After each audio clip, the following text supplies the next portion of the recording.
I also think the other question is the psyche of a humiliated country. Mm-hmm. When you look at European history and you ask yourself, what good has come from countries that have been humiliated, by which I mean not just defeated, but humiliated. Now, Nazi Germany was defeated, humiliated, destroyed, then occupied and rebuilt from the ground up. But post-World War I Germany, in which very similarly the Western powers really decided we're going to punish this country and we're going to make them pay for what they did.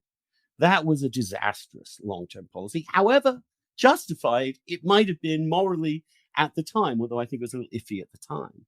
But again, once you fight wars, both sides have to have some idea of why they won, of what they achieved, if they're going to make peace of some kind.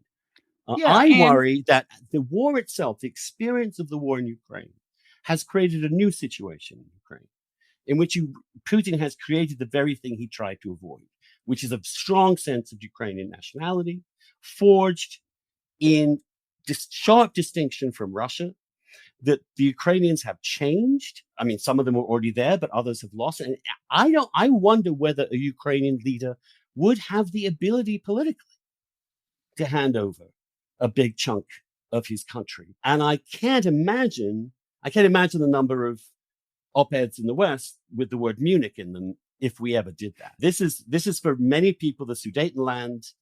This is for many people literal appeasement, because you are allowing an act of aggression, occupying a part of our country to stand. How do you best counter that? Because I, from the Ukrainian point of view, let's be cognitively empathetic there. They're having brutal war and murder rained upon them by this. How do you expect them to say, okay, we'll give you a little bit?